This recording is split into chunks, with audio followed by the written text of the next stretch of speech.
Hello दोस्तों, welcome to acid classes. हम कर रहे हैं अपनी 30 डेज 90 करंट अफेयर्स की सीरीज, जिसमें हम लोग 30 दिन के अंदर 90 से ज़्यादा करंट अफेयर्स को जो है पढ़ते हैं। ये सारे करंट अफेयर्स जो हैं आपके यूपीएससी के लिए या फिर स्टेट एग्जाम की अगर आप तैयारी कर रहे हैं उसके लिए बहुत बहुत इंपॉर्टेंट होने वाले हैं। इसकी पूरी प्लेलिस्ट बनी हुई है, अगर आपने नहीं देखी हो तो जाके देख लेना। चैनल को सब्सक्राइब कर लो, जिससे आगे और भी जो वीडियो आएंगी आपको पूरा अपडेट मिलता रहे। अपनी इस वीडियो में हम लोग बहुत ही ज़्यादा इंपॉर्टेंट डिस्कशन करने वाले हैं, जिसमें हम लोग इंपॉर्टेंट डेज़ के बारे में समझेंगे कि आज कौन सा इंपॉर्टेंट डे हम लोग पढ़ने वाले हैं। फिर हम लोग शॉर्ट न्यूज़ को कवर करेंगे और उसके बाद लॉन्ग न्यूज़ को कवर करेंगे। फिर जो है हम कुछ स्टैटिक पोर्शन भी देखेंगे, जो कि आपके एग्जाम पॉइंट ऑफ व्यू से ज़रूरी है, जिसमें हर बार जो है कुछ ना कुछ सवाल आपको देखने को मिलते हैं। तो एंड तक वीडियो ज़रूर देखिएगा और चैनल को सब्सक्राइब जरूर कर लो, जिससे आपको जितनी भी अपडेट्स होंगी, जितने भी इंपॉर्टेंट करंट अफेयर्स को टॉपिक होंगे, वो सब आपको इन वीडियोज़ में देखने को मिल जाएगा।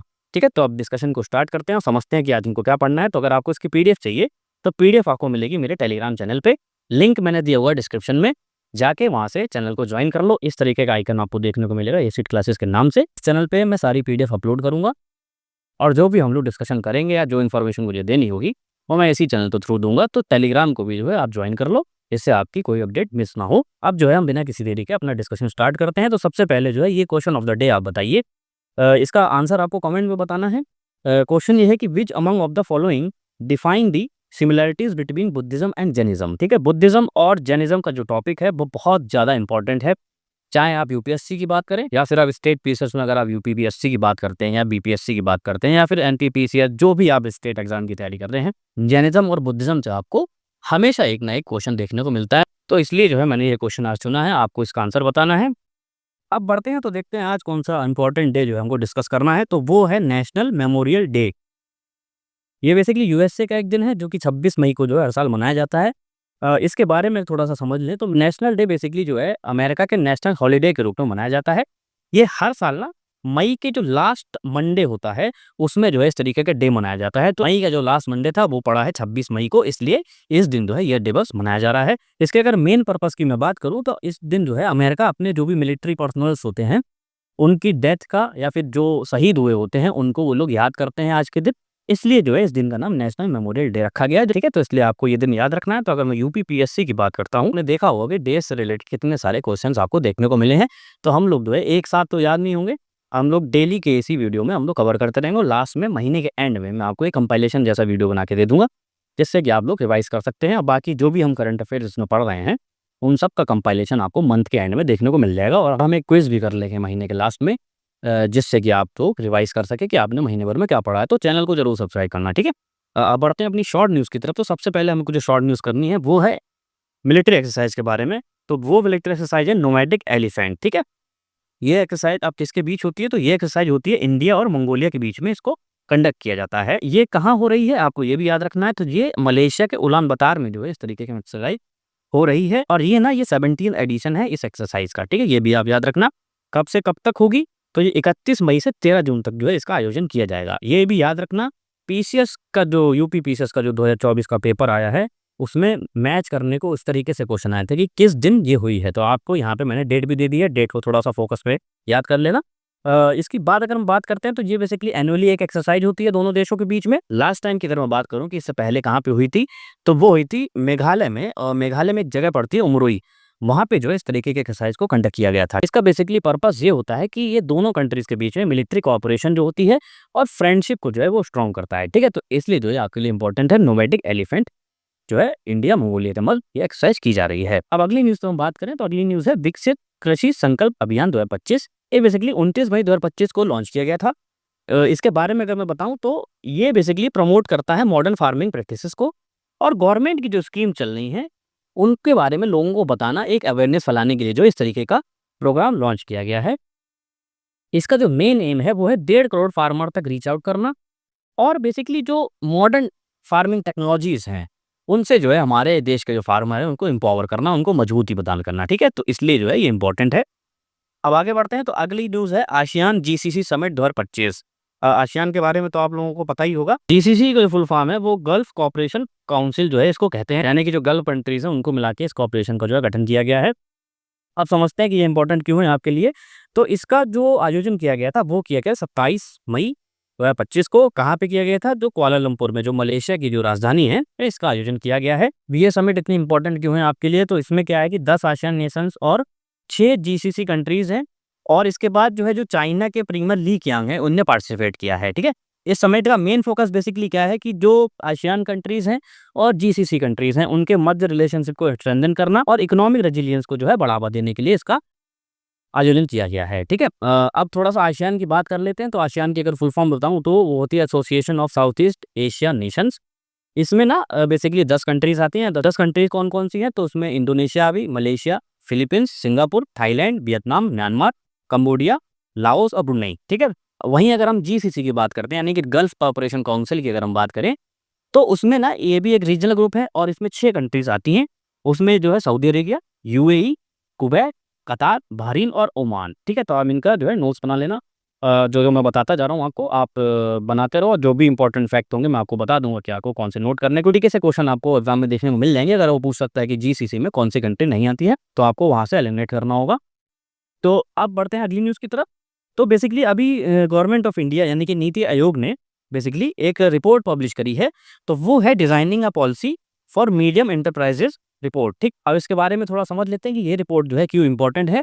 तो बेसिकली क्या है ना कि इस रिपोर्ट में ये बताया गया है कि इंडिया के एमएसएमई सेक्टर में सिर्फ़ जो है 0.3% मीडियम एंटरप्राइजेज़ हैं, यानी कि ये बहुत इंपॉर्टेंट डेटा है। वो ये कह रहा है कि खाली 0.3% जो है मीडियम एंटरप्राइजेज़ हैं। लेकिन ना ये 40% एमएसएमई एक्सपोर्ट्स के लिए रिस्पॉन्सिबल हैं, ठीक है? तो यहाँ पे याद रखना कि 40% एमएसएमई एक्सपोर्ट्स के लिए ये रिस्पॉन्सिबल माने जा रहे हैं। ये रिपोर्ट बेसिकली मीडियम एंटरप्राइजेज़ की अनटैप्ड पोटेंशियल के बारे में बात करता है और विकसित भारत 2047 के विज़न को अचीव करने में एक इम्पोर्टेंस पर भी फोकस करती है, ठीक है? इसलिए इम्पोर्टेंट है। तो ये रिपोर्ट किसने पब्लिश करी है? वो करी है नीति आयोग ने। आप होमवर्क के रूप में एमएसएमई की जो डेफिनेशन है उसको पढ़ना कि माइक्रो एंटरप्राइजेस कौन से होते हैं, मीडियम कौन से होते हैं और मैक्रो कौन से होते हैं, ठीक है? आपको ये पता होना चाहिए क्योंकि रिवाइज़ किया गया है 2025 के बजट में, तो आपको थोड़ा-सा पता होना चाहिए, ठीक है? तो यहाँ पे हमने शॉर्ट न्यूज़ को कवर कर लिया। अब हम थोड़ा-सा देखते हैं कि हमें इंपॉर्टेंट आर्टिकल्स जो हमको कवर करने हैं वो कौन से हैं। तो सबसे पहला जो आर्टिकल हमको कवर करना है वो है मेंस्ट्रुअल हाइजीन सर्वे 2025 आया है। ये बहुत इंपॉर्टेंट हो सकता है आपके लिए। तो इसमें हम लोग देखते हैं कि इसमें हम लोगों को क्या-क्या कवर करना है। तो समझते हैं इसके बारे में ये चर्चा में क्यों है। बात करते हैं तो एवर्टीन एक ऑर्गेनाइजेशन है, उसने मेंस्ट्रुअल हाइजीन सर्वे 2025 को जो है वो लॉन्च किया है। इसमें कुछ वाइड स्प्रेड जो मिसइन्फॉर्मेशन फैली हुई हैं सोशल मीडिया पे, उसके बारे में यहाँ पे बात की गई है। तो इस सर्वे के अकॉर्डिंग बताया गया है कि सिर्फ 11.5% जो महिलाएं हैं वो ऑनलाइन एडवाइस पे जो है वो भरोसा करती हैं अगर उनको कोई इमरजेंसी सिचुएशन इस तरीके की आती है। उसके बाद में बात करूँ तो 71.6% जो महिलाएं हैं वो सोशल मीडिया को पीरियड्स के बारे में इंफॉर्मेटिव मानती हैं, ठीक है? यानी कि मान तो रही इंफॉर्मेटिव, लेकिन 11.5% ही जो महिलाएं हैं वो बस इस पे ट्रस्ट करती हैं। अब ये सर्वे ना डिजिटल प्लेटफॉर्म की रिलायबिलिटी पर जो सवाल उठाती है, और ये बताती है कि काफ़ी ज़्यादा महिलाएं जो हैं वो ऑनलाइन मिस इन्फॉर्मेशन की वजह से अपनी हेल्थ को नुकसान कर बैठी हैं। क्योंकि ऑनलाइन आप देख ही रहे हैं हर कोई इन्फ्लुएंसर बना हुआ है, ठीक है? आप इंस्टाग्राम की बात करते हैं तो कोई ना कोई रील अपलोड हो ही रही है जिसमें इस तरीके के हेल्थ रिलेटेड बातें की जा रही हैं, जबकि वो कोई हेल्थ एक्सपर्ट्स नहीं है, ठीक है? ये चीज़ अगर हेल्थ एक्सपर्ट्स के माध्यम से आ रही हैं या किसी डॉक्टर के माध्यम से आ रही हैं तो आप उस पे भरोसा कर भी सकते हैं। बट कोई भी इन्फ्लुएंसर जो है इस तरीके की चीज़ें कर सकता है, या तो वो पेड प्रमोशन भी चला सकता है ना? ये भी एक नुकसान आपको देखने को मिल सकता है कि किसी प्रोडक्ट को वो बेचने की बात कर रहा हो तो उसमें पेड प्रमोशंस हो सकते हैं। लेकिन इससे क्या होता है ना कि जो सही में नीडी है या फिर जो सही में इस तरीके के भरोसा कर लेता है उसकी हेल्थ को नुकसान हो जाता है। तो इस सर्वे में जो है वो इसी तरीके की बात पे चर्चा करी गई है। अब आगे बढ़ते हैं तो अगर यूपीएससी की रेलेवेंसी की मैं बात करूँ तो आपको जीएस पेपर 1 में इस तरीके के सवाल देखने को मिल जाएँगे जिसमें आप सोसाइटी और सोशल इश्यू के मुद्दे पे आप इस पे डिस्कशन कर सकते हैं, जिसमें जेंडर एंड हेल्थ की बात होती है, अर्बन रूरल डिवाइड की बात होती है, ठीक है? उसके बाद GS paper 2 governance and policy पर भी आप इस पे क्वेश्चन देख सकते हैं, जिसमें गवर्नमेंट स्कीम के बारे में बात हुई कि सुविधा एक पोर्टल है, ठीक है? उसके बाद स्वच्छ भारत मिशन के बारे में यहाँ पे आप बात कर सकते हैं। आगे बढ़ते हैं तो समझते हैं कि ये मेंस्ट्रुअल हाइजीन बेसिकली होता क्या है? तो जब महिलाओं के पीरियड्स चलते हैं, उसमें ना उस टाइम पे सेफ और हेल्दी प्रैक्टिसेस को फॉलो करना जो है वो मेंस्ट्रुअल हाइजीन कहलाता है, ठीक है? यानी कि आप साफ-सफाई का कितना ध्यान रख रहे हैं, अपनी हेल्थ को आप कितना सीरियसली ले रहे हैं, तो इस तरीके से आप जो भी कार्य करते हैं उसको मेंस्ट्रुअल हाइजीन माना जाता है। अब इसमें क्या-क्या चीज़ें आ सकती हैं, तो इसमें बेसिकली सभी चीज़ें शामिल होती हैं कि जैसे क्लीन सैनिटरी प्रोडक्ट्स का जो आप यूज़ कर रहे हैं, ठीक है? जिसमें आपके पैड्स आ गए, है ना? मेंस्ट्रुअल कप्स आ गए, ठीक है? फिर टैम्पॉन्स जैसी चीज़ें होती हैं, वो आप जो है इसका इस्तेमाल कर रहे हैं। प्रॉपर डिस्पोज़ल मेथड का आप यूज़ कर रहे हैं, ठीक है? उसके बाद जो है वो सैनिटेशन फैसिलिटी का जो है यूज़ कर रहे हैं, जिसमें टॉयलेट्स हो गई, क्लीन वाटर का यूज़ कर रहे हैं, और प्राइवेसी तो एक मुद्दा है ही, ठीक है? तो इस तरीके की चीज़ें जो आप यूज़ करके हैं, तो उसको जो है मेंस्ट्रुअल हाइजीन बोला जाता है, ठीक है? अब आगे बढ़ते हैं, तो इसमें क्या है ना कि कुछ डेटा पॉइंट्स की यहाँ पे बात करी गई है, जिसमें इंडिया और ग्लोबल की जो है डेटा पॉइंट्स को समझाया गया है। तो सर्वे में जो है ये बताया गया है कि जो 71.6% जो महिलाएँ हैं, वो सोशल मीडिया को इन्फॉर्मेटिव मानती हैं, बट जो है ओनली 11.5% जो महिलाएँ हैं, वो ट्रस्ट करती हैं जब कोई इमरजेंसी सिचुएशन ऐसी आती है। फिर जो है 82.7% जो महिलाएँ हैं, वो इस तरीके का पेन को जो है वो सहन करती हैं। लेकिन जो है 41.5% महिलाएँ जो होती हैं, उनको किसी भी तरीके का कोई रिलीफ़ नहीं मिलता है, ठीक है? तो ये बहुत ही ज़्यादा एक कष्टकारी एक स्थिति हमारे सामने आ गई है। इसके बाद अगर हम बात करें तो 87.8% महिलाएँ जो हैं वो सैनिटरी पैड्स यूज़ करती हैं, और 5.7% महिलाएँ जो हैं वो डिस्पोजेबल पीरियड जो है अपने अंडरगारमेंट्स को यूज़ करती हैं। तो ये गैप भी आप देख सकते हैं कि 87.8% महिलाएँ ही हैं जो इस तरीके के सैनिटरी पैड्स को यूज़ किया जा रहा है, ठीक है? बाकी डेटा जो है अवेलेबल नहीं है। उसके बाद अगर हम बात करते हैं तो 35.4% जो महिलाएँ हैं वो मेंस्ट्रुअल प्रोडक्ट्स जो है ऑनलाइन खरीदती हैं कन्वीनियंस के लिए, ठीक है? अब ग्लोबल डेटा पे बात कर लें तो यहाँ पे कहा जा रहा है कि जो 500 मिलियन महिलाएँ हैं, वो मेंस्ट्रुअल हाइजीन फैसिलिटी तक उनकी एक्सेस है ही नहीं। तो ये बहुत बड़ा डेटा है कि 500 मिलियन महिलाएँ इस तरीके की फैसिलिटी से वंचित हैं, ठीक है? तो ये बहुत ही आरामी सिचुएशन है हमारे लिए। तो हमने यहाँ पे स्टैटिस्टिक्स को जान लिया कि क्या-क्या चीज़ें जो हैं चल रही हैं। आप इसको मीम्स में राइटिंग में यूज़ कर सकते हैं अगर महिलाओं से संबंधित कोई परेशानी के बारे में बात होती है। आप समझते हैं कि चैलेंजेस हैं क्या बेसिकली मेंस्ट्रुअल हाइजीन में? तो कौन-कौन से जो चैलेंजेस हैं वो महिलाओं के सामने आ रहे हैं? तो बेसिकली देखो बात ये है कि मिस इन्फॉर्मेशन बहुत और मिथ्स बहुत बने हुए हैं सोसाइटी में। ठीक है? पहली बात तो फ़ास्ट रेमेडीज़ का यूज़ किया जा रहा है, ठीक है? कि कॉफ़ी जो है क्रैम्स जो दर्द होता है उनके लिए उसके लिए जो है वो बेनिफिशियल होगा। उसके बाद ये भी कहा जाता है जो मेंस्ट्रुअल ब्लड होता है उसको स्किन पर लगाने पे जो है स्किन ग्लो करती है ना। तो इस तरीके से जो भी मिस इन्फॉर्मेशन है वो तो एक बहुत बड़ा चैलेंज है ही। उसके बाद सुपरस्टिशंस की भी मैं बात कर लूँ कि अवॉइडिंग टेम्पल्स यानी कि टेम्पल में जाने से जो है महिलाओं को रोका जाना, ये बहुत बड़ा सोशल इश्यू है हमारे सामने।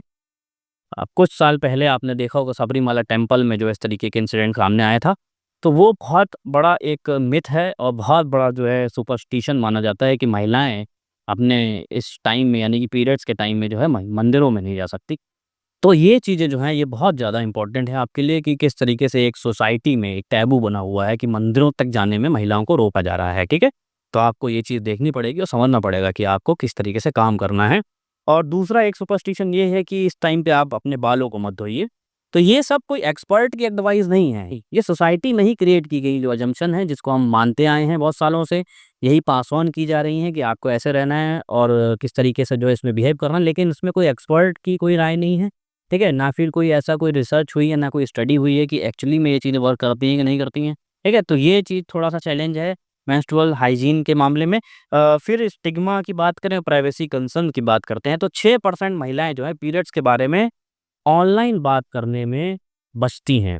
जैसा कि मैंने आपको बताया कि डिजिटल प्लेटफ़ॉर्म से जो है वो इस तरीके के प्रोडक्ट खरीदे जाते हैं, तो ये टैबू है कि आप शॉप पे जाके नहीं खरीद सक रहे हैं, ठीक है? हालाँकि आप खरीद रहे हैं वो बहुत बढ़िया बात है, बट ये भी चीज़ें हमको निकालनी पड़ेंगी अपने दिमाग से, ठीक है?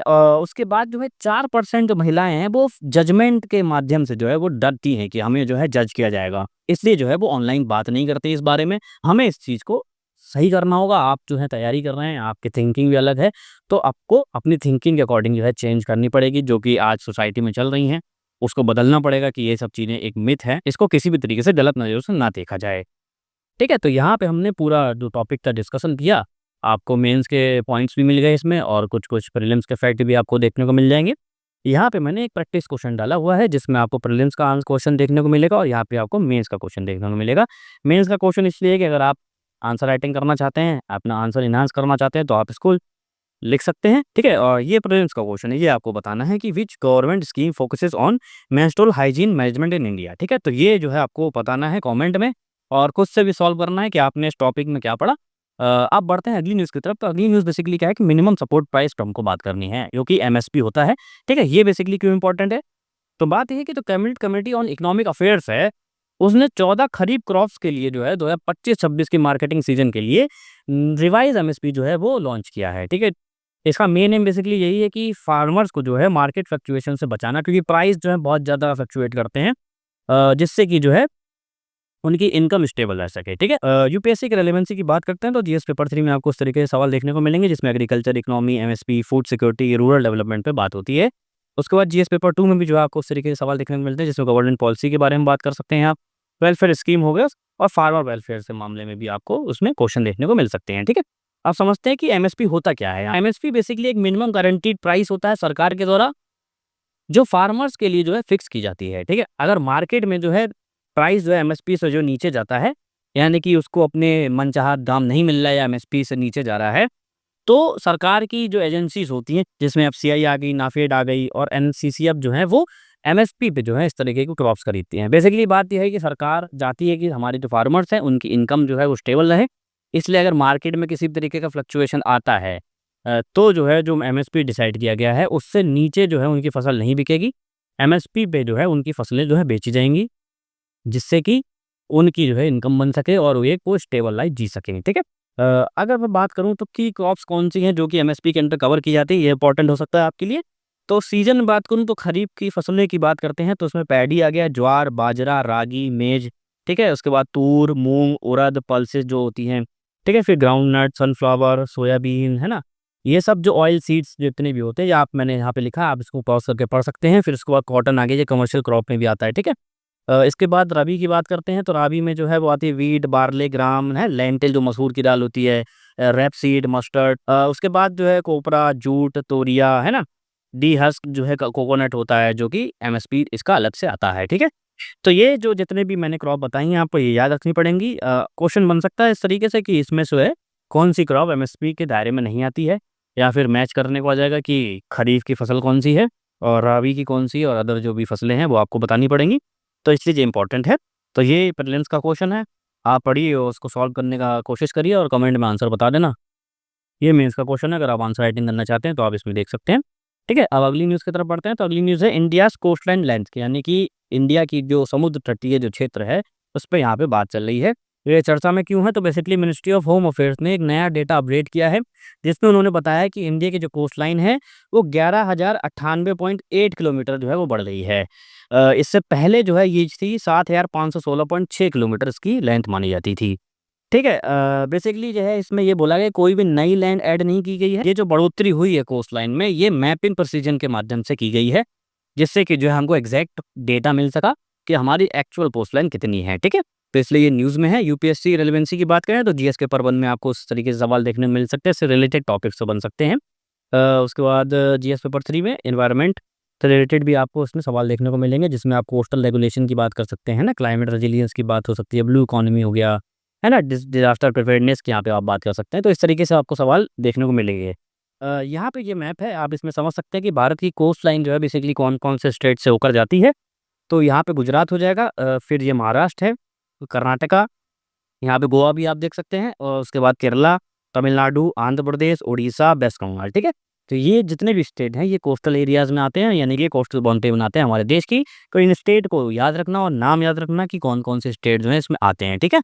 अब आगे बढ़ते हैं, समझते हैं कि इसका इम्प्लीकेशन जो है वो बेसिकली क्या रहेगा। तो इसमें बेसिकली डिज़ास्टर मैनेजमेंट और क्लाइमेट अडैप्टेशन की यहाँ पे बात की गई है।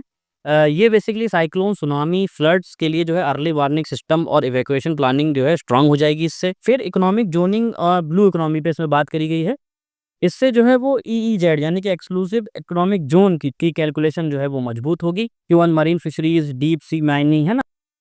और ऑफशोर एनर्जी जैसे सेक्टर्स को भी जो है यहाँ पे बढ़ावा मिलेगा। उसके बाद जो है सागरमाला, कोस्टल इंडस्ट्रियल कॉरिडोर्स और पोर्ट लेड जो है इसमें ग्रोथ होने के चांसेस हैं। फिर coastal governance and urban planning की हम बात करें तो इसमें जो है शोरलाइन मैनेजमेंट हो सकता है ना? अर्बन ज़ोनिंग इसमें की सकती हैं। पोर्ट प्लेसमेंट की जो है वो एक्यूरेसी यहाँ पे बढ़ जाएगी। आगे बढ़े तो यहाँ पे प्रीलिम्स का क्वेश्चन मैंने दिया हुआ है, आप इसको सॉल्व किए, कमेंट में आंसर बताना। फिर जो है मेंस का क्वेश्चन है, आप इसके आंसर राइटिंग कर सकते हैं, ठीक है। तो यहाँ पे हमने सारे करंट अफेयर जो आज के इंपॉर्टेंट थे वो कवर कर लिए। आप थोड़ा सा स्टैटिक पार्ट को भी समझ लेते हैं कि हमको कौन सा स्टैटिक डेटा पढ़ना है। तो आज हमको पढ़ना है कि जो इंटरनेशनल ऑर्गेनाइजेशंस हैं उनके हेडक्वार्टर कहाँ पे स्थित हैं, ठीक है। आपको अक्सर पीसीएस पॉइंट ऑफ व्यू से अगर मैं बताऊँ तो आपको अक्सर जो है इसमें सवाल देखने को मिल सकते हैं। तो सबसे पहले बात करते हैं तो यूएनओ यानी कि यूनाइटेड नेशन ऑर्गेनाइजेशन का कहाँ पे है? तो वो है न्यूयॉर्क में, यूएसए में, ठीक है। उसके बाद जो है यूनिसेफ का कहाँ पे है? वो भी न्यूयॉर्क में ही है। यूनाइटेड नेशन पॉपुलेशन फंड का कहाँ पे है, वो भी न्यूयॉर्क में आपको देखने को मिलेगा। यूनाइटेड नेशन सिक्योरिटी काउंसिल का कहाँ पे देखने को मिलेगा, वो भी न्यूयॉर्क में आपको देखने को मिलेगा। यूएन वुमेन का कहाँ पे मिलेगा, वो भी न्यूयॉर्क में ही है। फिर आईएमएफ का कहाँ पे है, वो वाशिंगटन में है। ये थोड़ा-सा ध्यान रखना कि आईएमएफ का जो हेडक्वार्टर है वो वाशिंगटन डीसी में है। फिर वर्ल्ड बैंक ग्रुप का कहाँ है, वो भी वाशिंगटन डीसी में आपको देखने को मिलेगा। उसके बाद जो इम्पोर्टेंट है वो वर्ल्ड हेल्थ ऑर्गेनाइजेशन यानी डब्ल्यूएचओ का, वो है जिनेवा स्विट्ज़रलैंड में। ठीक है? तो ये सारे जो है मैंने आपको इम्पोर्टेंट ऑर्गेनाइजेशन थे आज के, और मैंने आपको डिस्कस किया कि इसके हेडक्वार्टर कहाँ-कहाँ पे स्थित हैं। आपको मैच द फॉलोइंग में आ सकता है या फिर सीधा डायरेक्टली आपको क्वेश्चन भी इसमें देखने को मिलेंगे। ठीक है? तो यहाँ पे हमने आज का जितना भी डिस्कशन था वो कंप्लीट कर लिया। वीडियो आपको अच्छा लगा हो तो चैनल को सब्सक्राइब कर लो, वीडियो को लाइक कर दो और वीडियो को शेयर कर दो ज़्यादा से ज़्यादा। अब मिलते हैं अगली वीडियो में। Thank you so much, bye.